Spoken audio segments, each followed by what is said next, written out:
Hey, everybody. Welcome back to KT Confidential, the real estate podcast. This is episode 293. I'm here with Steve Cecchetto. You're not going to get away with saying hi. I know. Hi. Hi. In today's episode, we're talking about what happens when deals go bad. Enjoy.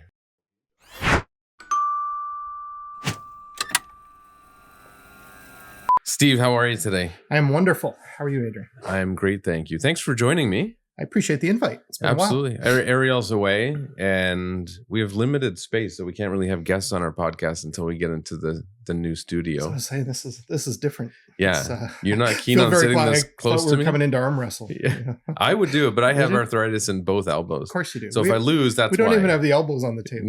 No, I'm too old for that stuff.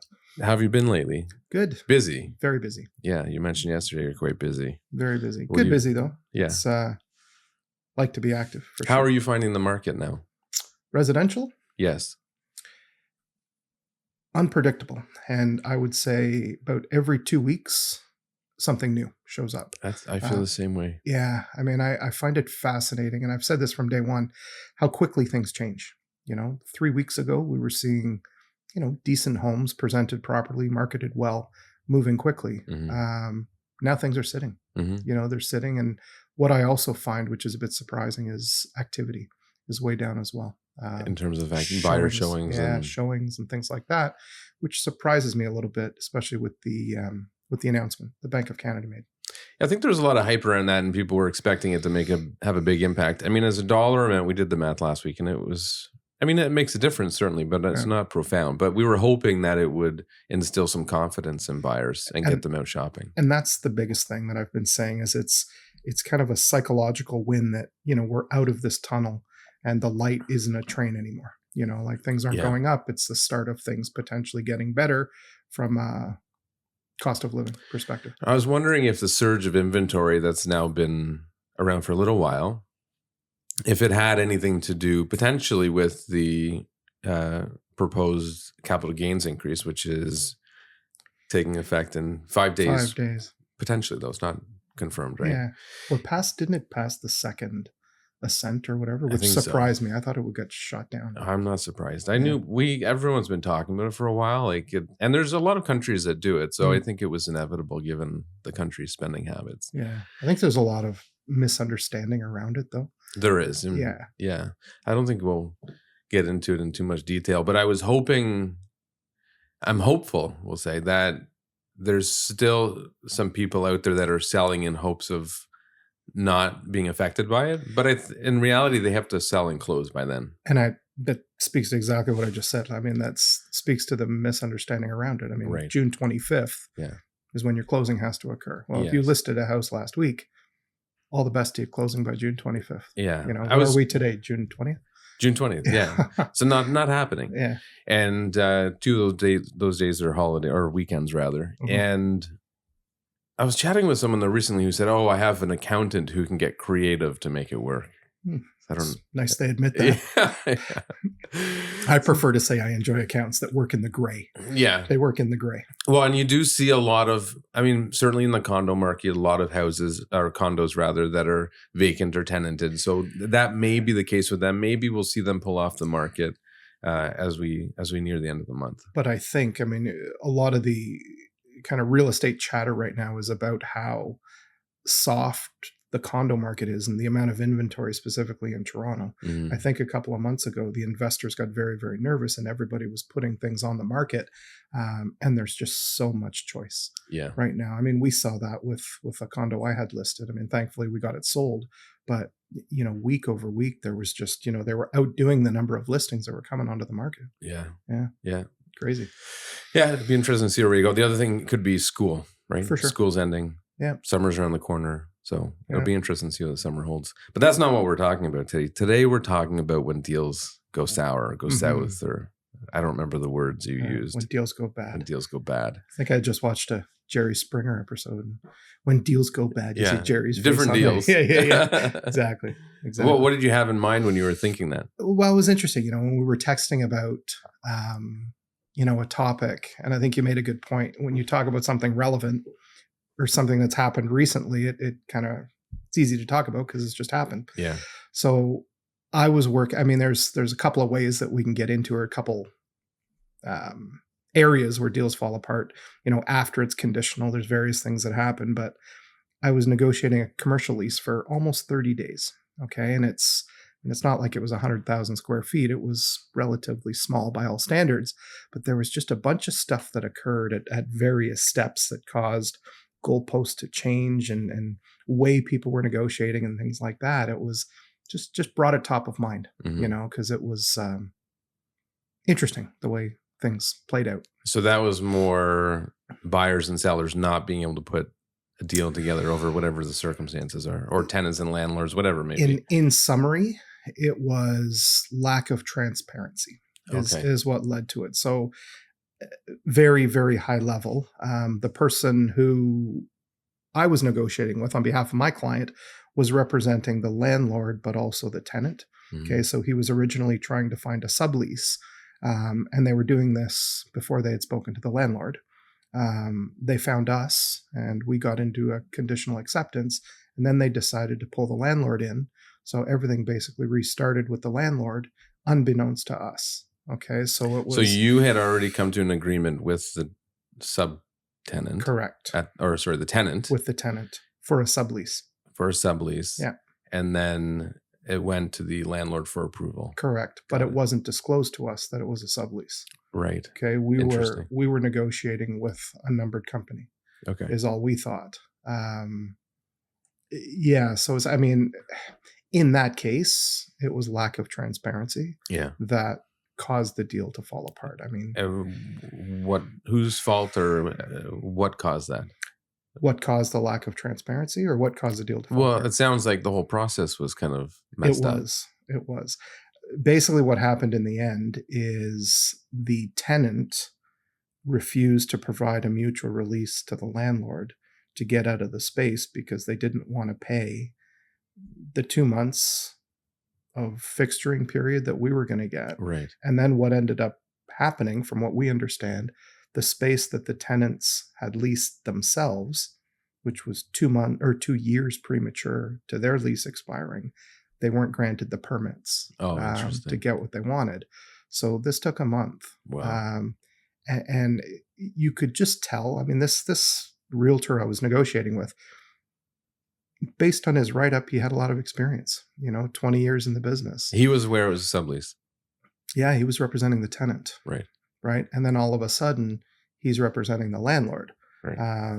We actually got more favorable terms when we submitted to the landlord. But what happened is things kept getting dragged on, which started to impact my tenant's time frame. Okay, so before we firmed up again, we were like, well, we got to push it now, 15 days, 30 days, which put them up in arms. So it was just a whole bunch of things because of lack of transparency. Yeah. Well, when you said when deals go bad, I was thinking more afterwards, but I actually like this angle of it because it happens often. And I was chatting with one of the guys on our team recently, and he put a lease together on a property that we have in a market, and in a market both as an industry and geographically that's just not moving. And like there's so many properties available for rent within a few kilometers, like it's 150. Wow. And nothing's moving. Yeah. And we were able to get an offer on this place. And this particular offer was closing date of, it's like 45 days out. So the tenant wouldn't move in for a month and a half. And the landlords are really keen to get somebody in sooner. And they were willing to walk away from it. Unfortunately, this was Sherry on our team. He was able to convince the landlord that he was crazy not to take it because of the fact that, one, we had very few showings. We had, at this point, I think maybe one other offer, if any. And the likelihood of getting a better offer with a quicker closing was very unlikely. It's interesting, actually, because just like my story said, not what you were, that wasn't what I was expecting either. Because when I was thinking this morning about possible topics, the easy ones are you get a conditionally accepted offer and then financing doesn't come through or home inspection doesn't come through.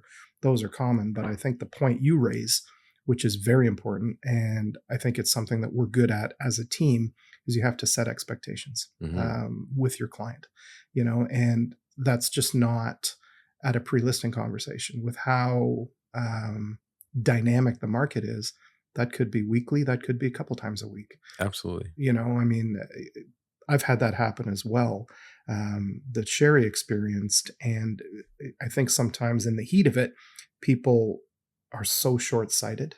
You know, they'd forego 1 month rent, what is it, you know, $2,000, and have it sit on the market for another 3 months, which is now going to cost you $6,000. Right. So, well, and I think the discussion I had with him at that point, when I learned about how he had put in a fair bit of effort to persuade the landlord to accept the offer, which he was successful at doing, is that, you know, real estate agents' responsibility is, there's several. And, you know, when it comes to selling, there's, first of all, selling the product to the end user, mm-hmm. you know, being able to, but at the same time, because we're not very rarely are we dealing with the buyer directly when we're representing the seller. Mm-hmm. We're dealing with their agent.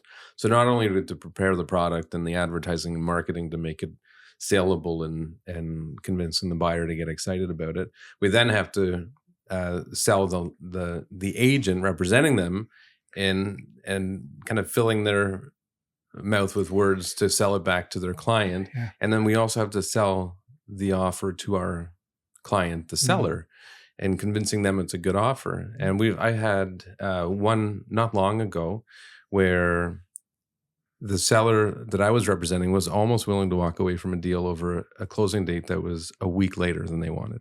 A week in a market, again, where nothing is selling. Yeah. And the price point we ended up getting was exactly what I told them they would sell it for. But for some reason, they just had this higher number in their mind, despite several conversations. And I, you know, finally convinced them, like, you're crazy. You cannot walk away from this. Nothing is selling. I had an agent that had the exact same model for sale around the corner who had called me during this whole process saying, hey, how's your listing going? I'm not getting any showings. Yeah.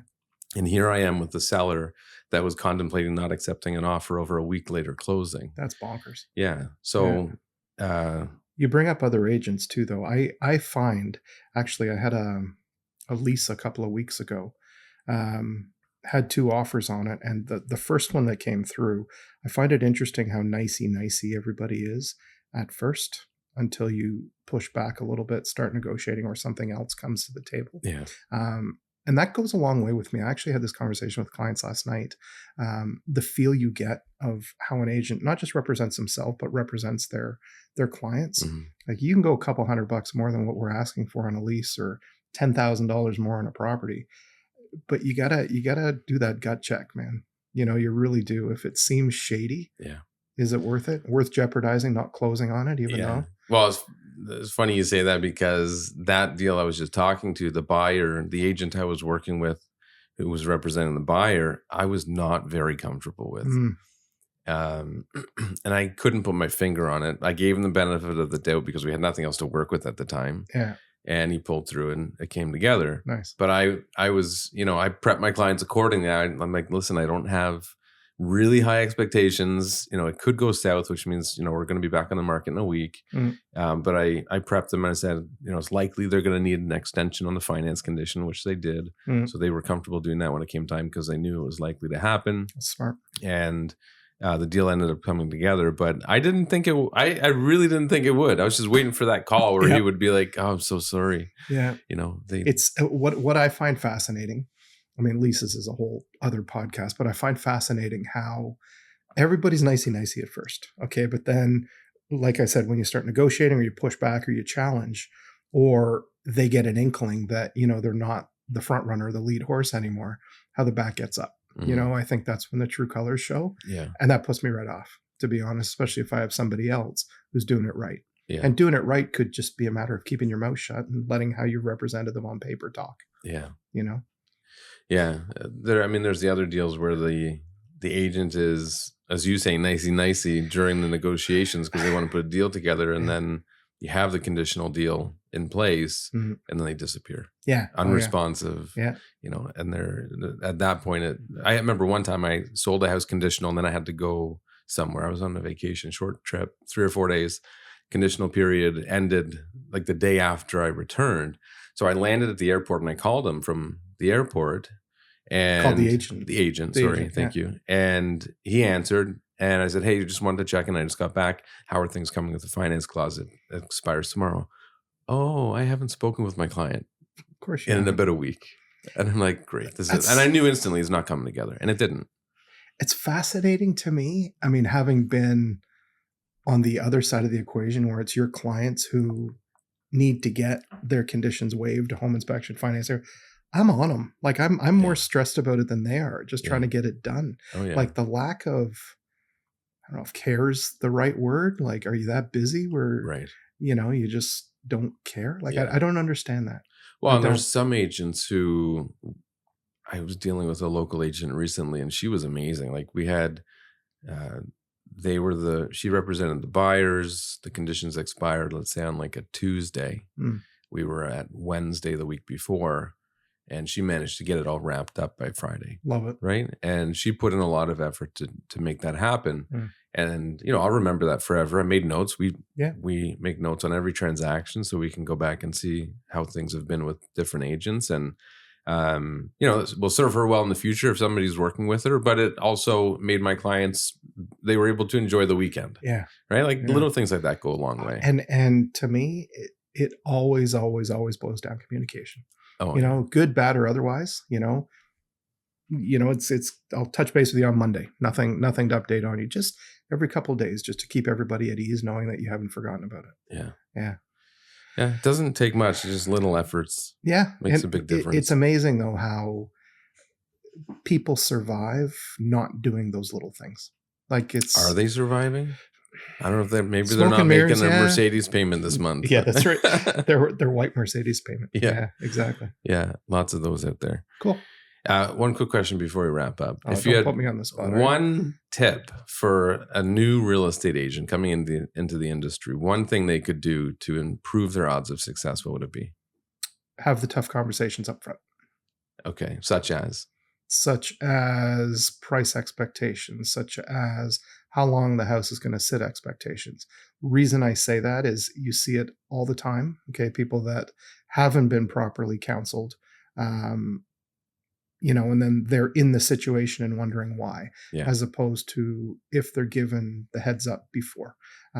If things aren't that way and they're better than what you've explained, kind of an under promise and over deliver, but communicate, be honest, and have the tough conversations. All comes down to communication. And I find it's a maturity thing, and a confidence thing. A lot of people avoid those conversations, and I would say don't, because it's easier to have it in this environment versus when you're in the heat of battle. Not only will it contribute to their success, it will also make them sleep better. Oh, without a doubt. Yeah. Without a doubt. That's a good one. I like it. Cool. Thanks for joining. Thanks for having me. There you have it. Hope you enjoyed this episode. If you did, make sure you subscribe and leave a comment. Let us know if you have any questions we can discuss in the next upcoming episodes. Bye.